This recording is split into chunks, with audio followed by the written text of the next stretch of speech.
grande gueule en direct sur RMC. RMC Story tout à l'heure, c'est Pierre-Yves Bournazel, député de Paris, candidat à la mairie de Paris, qui passera le grand oral des GG. On reviendra sur Notre-Dame, sur les sujets. Tiens, je voudrais l'interroger sur cette interdiction faite aux conducteurs de voitures diesel de rouler dans le Grand Paris à partir du 1er juillet. Là, ça arrive.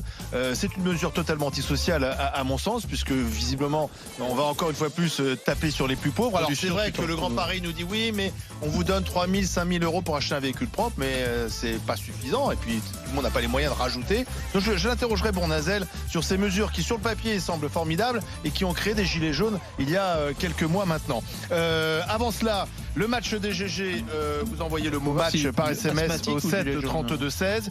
Et puis les GG veulent savoir, on va s'intéresser au cas Nathalie Loiseau, qui visiblement, lorsqu'elle avait 20 ans, étudiante en 1984, s'est retrouvée candidate sur une liste d'extrême droite à Sciences Po. Ouais. Alors est-ce que c'est une erreur de jeunesse? Est-ce que quand même ce passé trouble ça pose question sur sa candidature? Eh bien, on en parlera tout à l'heure à 10h40. Mais pour l'heure, grande gueule du jour, Gaspard Glantz, un militant journaliste ou un journaliste militant interdit de manifester. RMC, la grande gueule du jour. Avec ou sans autorisation, j'y serai, et quelles qu'en soient les conséquences, parce que je suis journaliste en France, dans un pays de liberté, quoi. Et j'ai pas peur, je n'avais pas à faire ce doigt d'honneur, c'est clair. Quand je me suis pris une grenade, je me suis emporté. Je suis allé voir un policier, j'ai voulu parler au commissaire, il m'a mis un énorme coup avec son arme. Alors oui, mon Dieu, je lui ai fait un doigt d'honneur. J'ai pas rendu le coup, ok ? J'ai insulté quelqu'un, c'est pas bien, c'est une erreur de ma part. Nous considérons que c'est une mesure qui l'empêche de travailler, qui nuit à la liberté d'informer, à la liberté d'expression, à la liberté d'être travaillé, et qui pourrait aboutir, pour Gaspard Glantz, nous le regrettons, à une espèce de mort professionnelle. Alors, Gaspard Glantz, c'est ce jeune qui couvre toutes les manifestations type ZAD de Notre-Dame-des-Landes, Nuit debout ou Gilets jaunes, et qui a été interpellé parce qu'il avait fait un doigt d'honneur à des policiers, garde à vue. Il sera jugé au mois d'octobre, mais en attendant, le procureur l'a interdit de participer aux prochaines manifestations le samedi, mais également le 1er mai. Pour lui, c'est une façon d'interdire un journaliste de faire son travail. J'ai regardé moi un peu qui est ce Gaspard Glantz et c'est vrai, à l'insulte facile, parce que sur Twitter, il avait traité Christophe Castaner, je le cite, de grosse merde, bien pourri. C'est quelqu'un qui est assez proche des Black Blocs, en tout cas qui a une espèce de fascination pour ça. Pour autant, faut-il l'interdire de manifester tous les samedis? Est-ce que ça va pas un peu trop loin? Qu'est-ce que vous en pensez? Zora Habitant, Étienne Libic, David Dickens. Zora Habitant. Alors c'est vrai que ce qu'il a fait, c'est pas acceptable. Je veux dire, voilà, il le dit d'ailleurs. Hein, je pense que il a carrément insulté les policiers. Donc en plus, comme journaliste, c'est encore pire, hein, parce que, je pense qu'il a été en garde à vue, il va être condamné. Maintenant, je pense que être condamné à plus du tout exercer son métier, couvrir les manifestations, peut-être qu'il peut aller ailleurs. Je sais pas. Enfin, moi, j'ai lu quelque chose à Paris. J'ai lu un article de lui déjà à l'époque du CPE. Il est virulent. C'est quelqu'un qui a l'habitude, qui est coutumier du fait, quoi. C'est un peu militant, il c'est un peu le bourgeanard qui se la raconte, aller faire des trucs un peu déjantés. Le bourge anard? Mais oui, mais c'est ça. C'est les mecs, il faut qu'ils s'encanaillent, quoi, parce que sinon ils se font chier, quoi. Donc lui, c'est ça. C'est un peu profil, quoi. Tout va bien chez lui, mais comme ça va bien chez lui et qu'il manque de rien, et il va sur les plans les plus foireux qui existent. Donc c'est typique Black Bloc journaliste. Et donc quand Black Bloc journaliste, je connaissais pas. Non mais quand il était jeune, journaliste, il y a tous les métiers. Non mais quand il était jeune, moi j'ai un article de lui. Quand il était jeune, il a insulté, je sais plus. Bon, voilà, c'est pas nouveau. Il avait insulté sa proviseure. Sa proviseure, voilà. Il aurait peut-être dû insulter ses parents.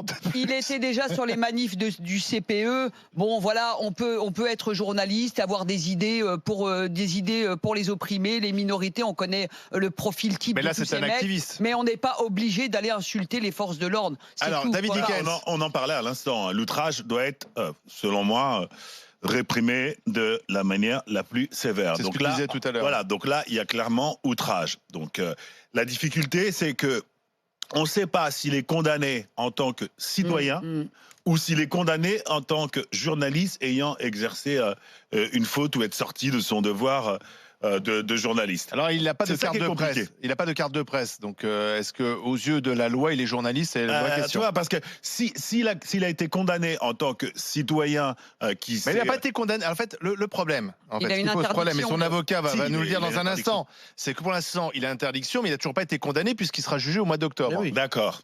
Eh oui, l'interdiction vient avant la Non, condamnation. mais ce que je veux dire par là, c'est que s'il est interdit en tant que citoyen d'aller sur ces lieux le week-end, il peut pas se prévaloir de sa fonction de journaliste et de l'empêchement de travailler. Étienne, avant d'écouter son avocat. Moi, je trouve qu'on a besoin de garçons comme Gaspard Ah bon Glantz. Oui, absolument. On a besoin de ces jeunes qui sont remontés, qui ont envie d'en découdre et puis qui savent. Avec les Il y a flics beaucoup de jeunes. Non, mais attends, il y a beaucoup de jeunes qui sont remontés, qui ont envie de découdre, mais qui n'ont pas ni la compétence ni la possibilité de pouvoir le réécrire, le décrire, le montrer, le démontrer. Je pense que c'est un garçon qui a envie qui a plein d'idées et qui a envie de faire des choses.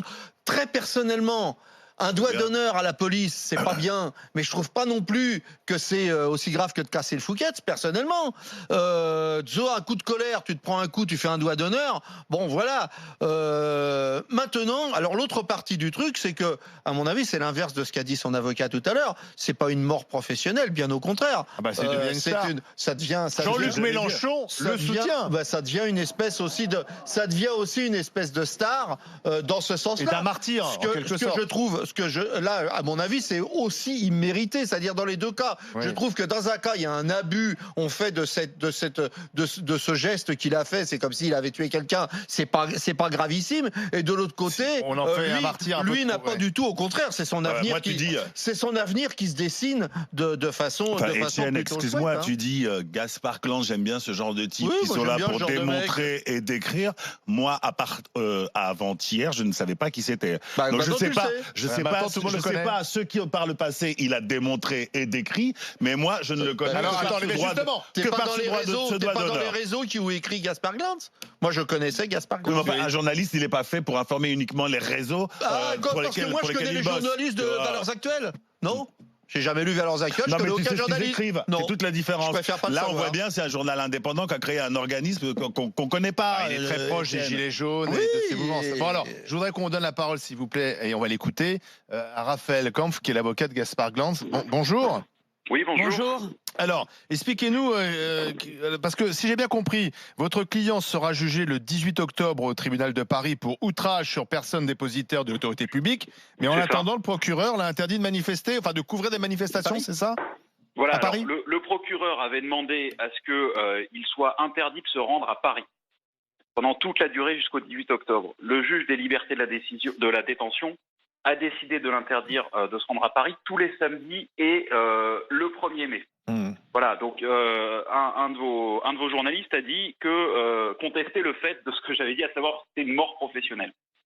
Oui, je pense que c'est une mort professionnelle parce que on connaît le système médiatique, un succès ou une starification, ne serait-ce que pendant quelques jours, ne permet pas d'établir dans la durée une activité professionnelle qui permet de subvenir à ses besoins. Il a dit de façon qu'il irait quand même samedi dans la rue. Donc il n'a pas l'intention de respecter l'injonction du procureur.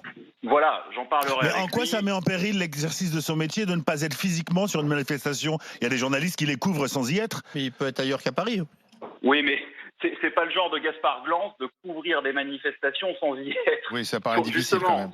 Tout l'honneur de son travail et depuis une dizaine d'années maintenant, d'avoir été sur le terrain, au plus près des situations sociales compliquées, que ce soit par exemple auprès des réfugiés à Calais ou dans les mouvements sociaux, que ce soit pendant la loi travail, maintenant pendant le mouvement des Gilets jaunes. Il est essentiel pour lui, pour bien faire son métier, d'être au plus près du terrain, au plus près de ce qu'il y a, de ce qu'il voit. Sauf que on a l'impression que vous estimez qu'il n'a pas respecté ce contrôle. Excusez-moi, j'ai pas. Vous estimez que dans le contexte que vous décrivez là, il n'a pas nécessairement à respecter son contrôle. Il pourrait aller dans une autre ville. Alors, et être sur le terrain. Moi, je suis son avocat et je vais tout faire pour que ce contrôle judiciaire soit levé. Et mon rôle, c'est de lui permettre de l'aider dans la mesure de mes moyens, c'est-à-dire avec le droit, de l'aider à faire son travail. Et à faire son travail sans risquer, à chaque fois qu'il descend dans la rue, sans risquer de se faire arrêter, interpeller, placer en garde à vue. Parce que là, effectivement, s'il va dans une manifestation alors qu'il n'a pas le droit d'y être à Paris, il va être interpellé, placé en garde à vue. D'accord. Et il peut même, tenez-vous bien, être placé en détention provisoire. Ça, c'est prévu par la loi. Il faudrait qu'un juge, à la requête du parquet, décide de l'envoyer en prison pour avoir violé cette interdiction. Et vous estimez que c'est une injustice ? Ah mais oui, nous considérons, nous critiquons. Alors, j'ai le plus grand respect pour les décisions de justice, de par ma profession, mais je dois aussi, lorsque je trouve que des décisions de justice ne sont pas justes ou critiquables, je peux le dire, et là je le dis. C'est-à-dire que cette décision porte, selon moi, atteinte à la liberté de travailler de Gaspard Glantz, à la liberté de la presse, mais elle porte atteinte aussi à notre liberté, à vous et à moi, d'être informés par Gaspard Glantz. Oui, mais et comment aurait-il fallu répondre ? Attends, David. Le problème, c'est pas le problème à Gaspard Glantz. Ce qu'on lui reproche, c'est pas d'informer, c'est de finalement le mélange des genres. C'est-à-dire qu'on se demande, est-ce que c'est vraiment un journaliste ou c'est un activiste ? Est-ce qu'il est là pour couvrir ou pour participer à des manifestations qui, sur la plupart du temps, sont interdites, rappelons-le, ces manifestations sont interdites, ces rassemblements sont interdits, et c'est ça la question. Et quand il fait un doigt d'honneur ou quand il tweet tu es une grosse merde Castaner, c'est pas quand même la démarche journalistique traditionnelle. Moi j'ai plutôt l'impression. Non mais il a le droit de penser que Castaner, il faut l'insulter, mais c'est un activiste. Est-ce qu'il fait du journalisme ou est-ce qu'il fait de la propagande macroniste ? À un moment donné, il faut être sérieux. Qui ça ? Gaspard Glantz fait du journalisme. Il va sur le terrain et effectivement, comme il est sur le terrain, contrairement à beaucoup d'éditorialistes, il ne laisse pas. Parce que c'est pas le même métier. Oui, mais écoutez-moi. Ça peut-être pas en tant qu'avocat. Mais éditorialiste et reporter, c'est pas le même métier. Oui, mais ce que je veux dire, c'est qu'à un moment donné, il faut quand même avoir un minimum de contact avec le terrain. Et ce que fait Gaspard Glantz, c'est qu'il va au plus près, il voit ce que peut faire la police, il voit les violences policières. Mais il y va en tant que militant ou en tant que journaliste ? Mais non, en tant que journaliste. Écoutez. C'est pas ce que je lis, moi. Je me suis renseigné, je connaissais pas. On essaye de comprendre. Moi, je me suis renseigné sur lui. Alors, d'ailleurs, j'ai eu tort de tweeter parce que je vois qu'il y a une communauté. Il y a tous les haineux planqués derrière les pseudos qui m'ont répondu. J'ai pas dit quoi. Mais voilà. Donc, il y a eu, je sais pas qui, Desperados 72, Jojo 73. Tu sais, tous les grands courageux qui se planquent derrière les pseudos. Mais j'essaie de comprendre. Moi, j'ai vu quand même qu'il avait déjà une grande admiration pour les Black Blocs dans ses écrits et que j'ai l'impression quand même qu'il est plus un militant. Et ce qui est d'ailleurs tout à fait respectable, mais c'est peut-être le mélange des genres qui pose problème. Je ne pense pas qu'il y ait de mélange des genres. Le journaliste n'est jamais dans la plus pure objectivité, mais où que ce soit dans votre, dans votre radio, que ce soit un journal comme Le Figaro, par exemple, n'a pas les mêmes positions qu'un journal comme journaliste. Non. Le journaliste n'est pas objectif, mais il est honnête. Pardon ? Le journaliste doit faire preuve d'honnêteté. Mais je pense très faire sincèrement. Du militantisme en même temps, c'est compliqué. Je vous invite, vous et vos auditeurs, à regarder les reportages de Gaspard Glantz. Et à trouver dans les reportages quelque chose qui serait malhonnête. Moi, je suis d'accord avec Maître Kampf. Là, par contre, on est en train de faire l'impasse sur l'outrage. En fait, la conséquence, donc l'interdiction de se présenter sur les lieux de manifestation, est une conséquence de l'outrage qui va être jugé, je crois, en octobre. Est-ce que vous pensez effectivement qu'il y a une disproportion entre...